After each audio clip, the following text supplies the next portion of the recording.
नमस्कार साथियों। आज का हमारा टॉपिक है ट्रैक्शन पावर ट्रांसफार्मर। ट्रांसफार्मर हमारे सिस्टम का पीएसआई का सबसे इम्पोर्टेंट पार्ट है। इसी से हमारे पास जो ग्रिड की सप्लाई आती है 132 केवी या 220 केवी, इसको हम 25 केवी फीडर में फीड करने के लिए, अपने ओएसी में फीड करने के लिए स्टेप डाउन करते हैं। ट्रांसफार्मर का बेसिक पर्पज क्या होता है? किसी भी वोल्टेज को स्टेप अप करना है, स्टेप डाउन करना। हमारे ग्रिड से 132 केवी या फिर 220 केवी सप्लाई आती है और हमारे ओएसी को चाहिए 25 केवी। हम क्या करते हैं, ट्रांसफार्मर के थ्रू इसको स्टेप डाउन कर देते हैं 27 केवी में। और ये 2 केवी एक्स्ट्रा क्यों है? क्योंकि हमारे जो भी यहाँ पे लाइन लॉसेज हो रहे हैं उनको कंपनसेट करने के लिए हम थोड़ा एक्स्ट्रा वोल्टेज लेवल पे आउटपुट लेते हैं ट्रांसफार्मर से। अब बेसिक बात करें, हमारा यहाँ पे जो सिस्टम में ट्रांसफार्मर हमारे यहाँ पे फीमेल डीसी में यूज ले रखा है वो है 132/27 केवी ट्रांसफार्मर। अब इसके पावर रेटिंग की बात करें तो इसकी पावर रेटिंग होती है 21.6/30.24 MVA। अब ये यहाँ पे पावर रेटिंग 2 टाइप की दिखा रखी है। ये कैसे है? अब हर ट्रांसफार्मर में क्या है, कूलिंग सिस्टम रहता है कि मतलब कि हाईवी लोड पे वो किस टाइप की उसमें कूलिंग प्रोविजन कर रखी है। अगर आपका कोई कूलिंग प्रोविजन नहीं कर रखी, जैसे कि नॉर्मल कंडीशन है ऑयल नेचुरल और एयर नेचुरल कूलिंग सिस्टम है आपके ट्रांसफार्मर में, तो उस कंडीशन पे ये 21.6 MVA की रेटेड कैपेसिटी पे वर्क करेगा। जब ओवरलोड कंडीशन होगी तो उस कंडीशन में आपके ऑयल नेचुरल एयर फोर्स, मतलब कि आपके जो ट्रांसफार्मर रेडिएटर फैन जो लगे हुए हैं वो वर्किंग में आ जाएंगे और इनकी हेल्प से कूलिंग प्रोवाइड करी जाएगी। और उस कंडीशन में आप 30.24 MVA पावर रेटिंग कैपेसिटी तक की ऑपरेशन पे इसको चला सकते हैं। काफी बार क्या होता है कि हमारे सिस्टम में वोल्टेज इम्बेलेंस, इनकमिंग साइड से वोल्टेज इम्बेलेंस होता है। 132 की जगह 140 केवी आ रहा है या फिर 132 की जगह 120 केवी आ रहा है। इस कंडीशन में अपने को जो 25 केवी साइड है उस पर अपने को वोल्टेज मेंटेन करना पड़ता है, नहीं तो क्या है कि सेक्शन में गाड़ी रुक सकती है। इसके लिए क्या है कि अपने टीआर के अंदर टैप चेंजर का प्रोविजन रहता है। टैप चेंजर 2 टाइप के होते हैं, on load tap changer, of load tap changer. तो अपने टीआर में ऑफ लोड टैप चेंजर होता है। इसमें क्या रहता है कि अपने टीआर को दोनों साइड से ऑफ सर्किट कर लेते हैं, मतलब एपीसी एलसीबी टीआर खोल लेंगे और उसके बाद में इसका टैप चेंज करेंगे। इसमें टैप चेंजर करने में क्या होता है कि इसमें वाइंडिंग के ऊपर अलग अलग टैपिंग प्रोवाइड कर रखी होती है, जिससे कि आप वोल्टेज के लेवल को इनकमिंग के हिसाब से बढ़ाया घटा सकते हो।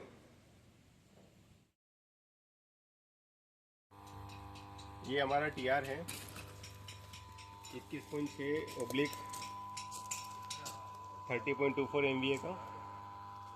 ये 132 केवी को 27 केवी में स्टेप डाउन करता है। अभी इसके मेन कंपोनेंट्स अपन देखेंगे। ये ट्रांसफार्मर के रेडिएटर है और ये कूलिंग फैन है। जब भी ट्रांसफार्मर ON-AF कंडीशन में वर्क करता है, एयर फोर्स कूलिंग में वर्क करता है, तब ये फैंस अपने अपने ग्रुप के हिसाब से वर्किंग करते हैं। ये सिलिका जेल ब्रीदर है। इनमें ये ऑरेंज कलर की सिलिका है। अगर ये ख़राब हो जाती है तो डार्क ग्रीन कलर की हो जाती है। और अगर हमारे पास ब्लू कलर की किसी सिलिका जेल ब्रीदर में सिलिका है तो वो जब मॉइस्चर कंटेमिनेट हो जाएगा तो वो पिंक कलर की हो जाएगी, तो उस टाइम पे इनको रिप्लेस करना रहता है। ये हमारा टैप चेंजर है।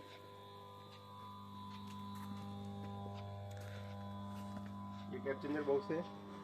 इसके अंदर आप मैनुअली यहाँ से टैप चेंज कर सकते हो। ये हैंडल है, हैंडल की हेल्प से इसको घुमाना है। 30 रेवोल्यूशन पे ये 1 टैप चेंज होगा, मतलब कि 2 से 3 होगा या फिर 3 से 4 होगा। पूरे 30 बार घुमाने के बाद इसको अगर क्लॉकवाइज घुमाएंगे तो टैप लोअर होगा और एंटी क्लॉकवाइज घुमाएंगे टैप रेज करेंगे अपन। यहाँ पे स्विच भी दे रखे हैं आपको टैप बढ़ाने और घटाने के लिए। ये ट्रांसफार्मर का मार्किंग बॉक्स है। ये WTI है, ये OTI है। जैसे ही आप कभी मेंटेनेंस करने के लिए आते हैं तो आपको जो पूरे महीने भर में जितना भी टेम्परेचर राइज होगा वो ऐसे मिलेगा। आपको इस रीडिंग को नोट करना है और बाद में इसको रीसेट करना है। और इसी तरह OTI जैसा WTI में करेंगे वैसा ही OTI में, और OTI WTI के मंथली मेंटेनेंस में इस रीडिंग को नोट करना है। ये आपके फैन ग्रुप्स के लिए ये स्विचेज है। आपको अगर मैनुअली ऑपरेट करके देखना है फैन चल रहा है नहीं चल रहा है, सारी कंडीशन आप यहाँ से देख सकते हैं। उसके बाद में सारे जो कनेक्शन हैं वो सारे इसी मास्टरिंग बॉक्स में हो रखे हैं। ये मास्टरिंग बॉक्स का हीटर है और ये इधर थर्मिस्टर लगा हुआ है और इसके कनेक्शन यहाँ बाहर की तरफ दे रखे हैं। हीटर का स्विच ऑन, हीटर का स्विच ऑफ इस कंडीशन में।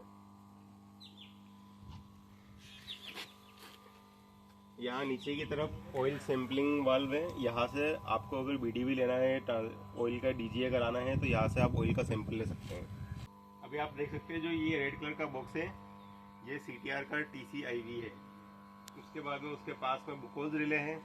ये हमारा कंजर्वेटर टैंक है। उसके नीचे ये MOLG लगा है, मैग्नेटिक ऑयल लेवल गेज। ये ऑयल लेवल दिखाता है।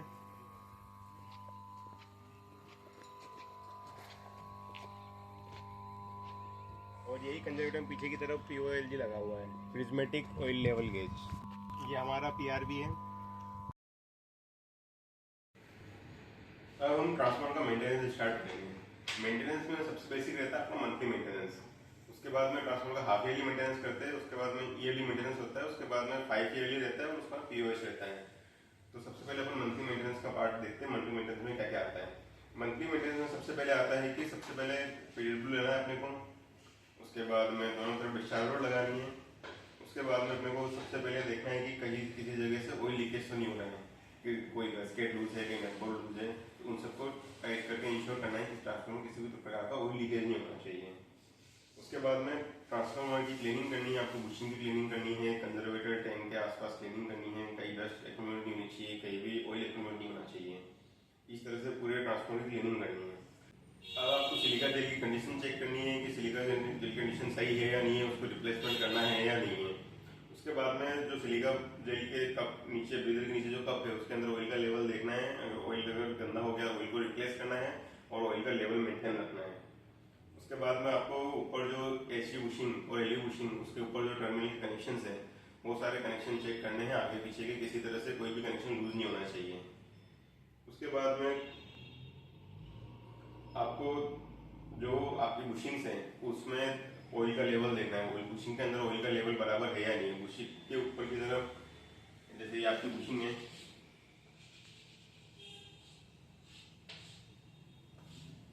तो यहाँ पे एक डायल रहता है जिसके अंदर ऑयल का लेवल शो करता है। तो आपको ये बुशिंग के अंदर ऑयल का लेवल देखना है कि वो लो तो नहीं हो गया है। उसके बाद में आपको OTI और WTI का, जो कि जैसे OTI का डायल है, आपको जैसे अभी वीडियो में दिखाया था कि जो रेड वाला डायल है वो टेम्परेचर जैसे रेड होगा तो आपके ब्लैक वाले के साथ साथ ऊपर जाएगा। तो वो रेड वाला डायल आपको बताएगा इस मंथ में उसकी OTI या WTI की मैक्सिमम रीडिंग क्या गई थी। तो वो आपको नोट करनी है। उसके बाद में रेड वाले को वापस ब्लैक वाले के साथ रिसेट कर देना है। ऐसे OTI WTI दोनों में करना है।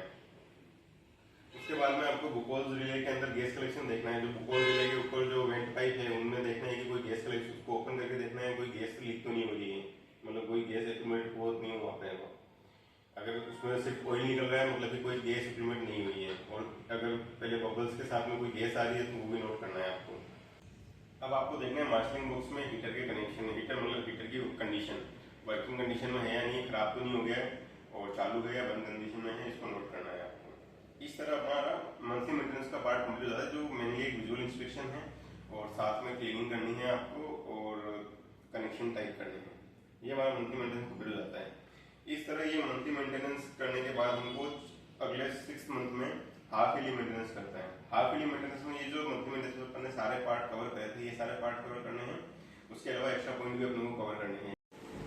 हाफ ईयरली मेंटेनेंस में सबसे पहला पॉइंट होता है BDU मतलब बैकग्राउंड वोल्टेज। तो मतलब कि किस वोल्टेज पे आपका ऑयल का इंस्टॉलेशन ब्रेक हो सकता है, ठीक है।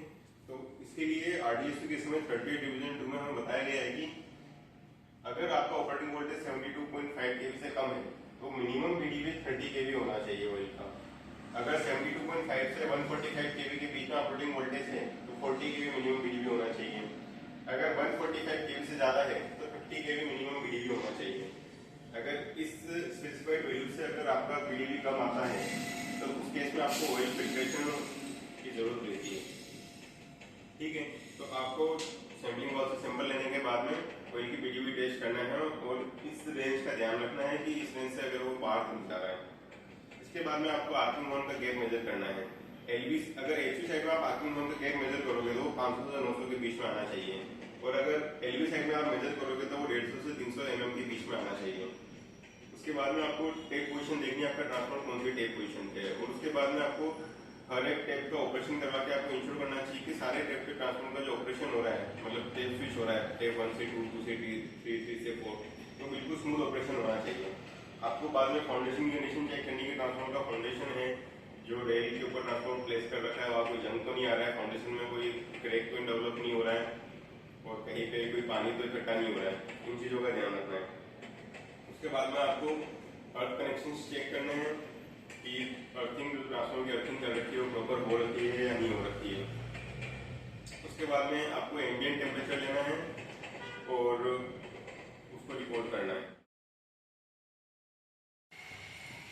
इंसुलेशन और पीआई, इंसुलेशन और पीआई टेस्ट का मेन पर्पज है हमारे वाइंडिंग है और बुशिंग है इनके, और जो अपना ट्रांसफार्मर ऑयल है इसका इंसुलेशन अच्छी कंडीशन में है या नहीं है ये पता करना। इंसुलेशन टेस्ट करने के लिए अपन 5 kV मेगर का उपयोग करते हैं। 5 kV मेगर से हम 3 टाइप के इंसुलेशन निकालते हैं, LV2, HV2LV, HV2 और LV2। अब हमें सबसे पहले HV2LV मेगरिंग करनी है। ये कैसे करेंगे हम? ये हमारा ट्रांसफार्मर है, ये हमारी HV बुशिंग है और ये हमारी LV बुशिंग है। तो इन दोनों बुशिंग को आपस में शॉर्ट कर देंगे, LV की, ये HV की बुशिंग को आपस में शॉर्ट कर देंगे। ये आपके मेगर है, इसका जो पॉजिटिव लीड है उसको अपन HV पे लगाएंगे और जो नेगेटिव लीड है उसको हम LV पे लगाएंगे। अब इन दोनों पॉजिटिव और नेगेटिव लीड के बीच में हम 5 kV वोल्टेज को इंसर्ट करेंगे, और उसके बाद में जब आपकी जो मेगरिंग की वैल्यू आनी स्टार्ट होगी तो उसको हम 10 सेकंड पे, 7 सेकंड पे, 600 सेकंड पे नोट डाउन करेंगे, और जो वैल्यू आएगी उनका हम रेशियो निकालेंगे। R600 जो 600 सेकंड पे जो रेशियो वोल्ट में इंसुलेशन की वैल्यू आएगी और जो 60 सेकंड पे इंसुलेशन की वैल्यू आएगी, इन दोनों का अगर रेशियो निकालेंगे तो हमें मिलेगा पोलराइजेशन इंडेक्स PI। अब HV2 अर्थ निकालेंगे। HV2 अर्थ में अपने को पॉजिटिव लीड जो है वो HV पे लगानी है और नेगेटिव लीड लगानी है अपने को अर्थ टर्मिनल पे, और जो LV वाइंडिंग है हमारी और उसको भी अर्थ कर देना है। इससे क्या होगा, जो HV वाइंडिंग और अर्थ के बीच में है वो एग्जैक्ट इंसुलेशन हमारे पास आ जाएगा। अब इस तरह से हम R10, R60, R600 HV2 अर्थ के बीच में निकालेंगे, और उसके बाद में ये सेम प्रोसीजर LV के लिए दोहराना है अपने को। उस कंडीशन में हम R10, R60, R600 निकालेंगे, तो ये तो हमारी इंसुलेशन की वैल्यू आ जाएगी। ठीक है, पोलराइजेशन इंडेक्स हमें क्या बताता है, ये सेम हमें वही ट्रांसफार्मर की हेल्दीनेस बताता है। वो बताता है कि इसका इंसुलेशन वीक तो नहीं हो गया है और टाइम से डिटोरेट नहीं हो रहा है। अब जैसे हमारी R600 और R60 का हमने रेशियो लिया, ये हमारा PI आया। अब PI की जो वैल्यू आएगी वो 1 पॉइंट समथिंग, 2 पॉइंट समथिंग या कुछ रहेगी। अब उस वैल्यू को जो SMI नंबर 38 डिवीजन 2 है उसके अंदर डिस्क्राइब कर रखा है कि अगर आपकी PI की वैल्यू 1 से कम है तो ये डेंजरस कंडीशन है आपकी। अगर 1 से 1.1 के बीच में है तो आपका PI काफी पुअर आ रहा है। अगर 1.1 से 1.25 के बीच में है तो आपका PI क्वेश्चनेबल है। 1.25 से 2 के बीच में तो सेटिस्फैक्टरी है, और अगर आपका PI 2 से ज्यादा है तो ये काफी अच्छी कंडीशन है। इस तरह हमें PI का मेजरमेंट करना है और इंसुलेशन टेस्ट करना है, और इंसुलेशन जो रेजिस्टेंस है उसका मेजरमेंट करना है। आज हम ट्रांसफार्मर का पोलराइजेशन इंडेक्स टेस्ट करेंगे। पोलराइजेशन इंडेक्स को शॉर्ट में अपन PI भी कहते हैं। PI टेस्ट करने के लिए सबसे पहले अपन क्या करेंगे, ये 2.1, 2.2 वाइंडिंग इन दोनों को आपस में शॉर्ट कर दिया।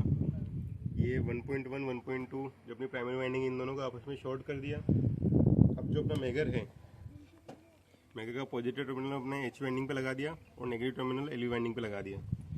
अब अपन यहाँ से वोल्टेज इंजेक्ट करेंगे, और 10 सेकंड, 60 सेकंड और 600 सेकंड, इन तीनों सेकंड्स पे जो मेगरिंग की वैल्यू है वो अपन नोट करेंगे, और फिर अपन इसका रेशियो निकालेंगे कि जो R600 बाय R60 कितना है और R60 बाय R10 कितना है। ये जो रेशियो आएगा वो हमेशा 1 से ज़्यादा होना चाहिए। इसी तरह हम ये करेंगे पहले HV2 LV के बीच में, फिर HV2 अर्थ और फिर LV2 अर्थ। ठीक है, अब हम इसको मेगर को स्टार्ट करते हैं। इसी सेटअप में अभी हम HV2 LV लेंगे, इसमें वोल्टेज इंजेक्ट करेंगे अपन। ये 10 सेकंड पे आया 21.31 गीगा ओम। ये 60 सेकंड पे आया 71.42 गीगा ओम, और ये 10 मिनट पे आई है हमारी वैल्यू 1.95 टेरा ओम। अब हम इसका PI कैलकुलेट करेंगे। इस तरह R10 हमारा आया था 21.31 गीगा ओम, R60 आया था 71.42 गीगा ओम, और R600 आया था 1.95 टेरा ओम। तो इनका हमने जब रेशियो निकाला तो R60/R10 का रेशो आया अपने पास 3.35 और R600/60 का रेशो आया अपने पास 2.73। ये जो वैल्यू आई है वो 2 से ज़्यादा है। इसका मतलब कि हमारी जो बुशिंग का और वाइंडिंग का जो इंसुलेशन मेजरिंग करी हमने वो सेटिस्फैक्ट्री है और काफ़ी अच्छी वैल्यूज़ आई है। ये हमने ये टेस्टिंग करी अभी HV to LV करी थी। इसी तरह हमें एक टेस्टिंग करनी है। जैसे अभी पॉजिटिव प्रोब इसमें लगी हुई है HV बुशिंग में, तो नेगेटिव प्रोब को अर्थिंग के साथ कनेक्ट करके HV to अर्थ लेना है और एक बार पॉजिटिव प्रोब को LV पे लगा के LV to अर्थ की यही सेम तीनों वैल्यू लेनी है। ये सारा पार्ट कवर होने के बाद हमारा हाफ वैल्यू में बचता है हमारा सारी ट्रिपिंग की टेस्टिंग करनी। जैसे कि OTI अलार्म आ रहा है, OTI trip, WTI alarm, WTI trip, Buchholz relay का अलार्म, उसका ट्रिप, उसके बाद में PRV trip, low oil alarm, ये सारा आपको चेक करना है। जैसे कि आप लोग देख सकते हैं कि ये हमारा मास्किंग बॉक्स के अंदर ये 2 प्लेट्स लगी रहती हैं इंडिकेशन पे। इन पर आपको नीचे वाली प्लेट पे दिखेगा ये OTI alarm, OTI trip, OTI connection, और इस प्लेट के अंदर ऊपर की तरफ आपको दिखेगा WTI के कनेक्शंस। तो OTI के जो कनेक्शन हैं वो X1 TV हो रखे 13, 14, 15 और 16 इस पोर्ट पे। मतलब कि जो 13, 14 है वो अलार्म के लिए है, 15 और 16 है वो ट्रिप के लिए है। तो आपको क्या करना है, पॉजिटिव पल्स 13 पे देनी है आपको। तो उसके बाद में क्या होगा कि जो आपका CRP पैनल है उस पर OTI अलार्म का इंडिकेशन आएगा, और अगर पॉजिटिव पल्स आप 15 पे दोगे तो OTI ट्रिप का इंडिकेशन आएगा। इसी तरह आप WTI अलार्म और WTI ट्रिप चेक कर सकते हो। X1 में 5-6 पे अलार्म का और X1 में 7-8 पे ट्रिप का।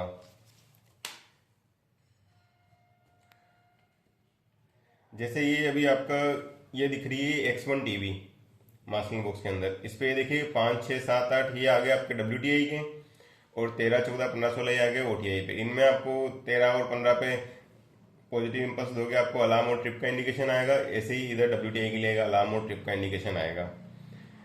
अब जैसे ये हमारी उसके ऊपर एक और प्लेट लगी, इसके ऊपर आपको ग्लूकोज के अलार्म ट्रिप का connection, oil level low alarm और PRV ट्रिप, ये कनेक्शन दे रखे हैं। ये X1 में 27, 28, 29, 30, 25, 26 और 23, 24 पे कनेक्शन दे रखे हैं। ऐसे ही पहले वाले जैसे आपको यहाँ पे पॉजिटिव पल्स देनी है और फिर आपको CRP पैनल पे चेक करना है कि अलार्म या ट्रिपिंग आ रही है या नहीं आ रही है। उसके बाद में ये जो आप सारी जो टेस्टिंग कर रहे हैं, इस सारी टेस्टिंग के समय आपको इस चीज़ का ध्यान रखना है कि आपका जो ट्रांसफार्मर का NIEFPS सिस्टम है वो पूरा इलेक्ट्रिकली और मैकेनिकली आइसोलेट होना चाहिए। इसके बाद में हमारे पास ये हमारी PRV डिवाइस रहती है, इसके ऊपर ये ऑरेंज कलर का स्विच दिख रहा है, इसको ऊपर करोगे आप तो ये आप यहाँ से आप मैकेनिकली PRV ट्रिप भी करा सकते हैं।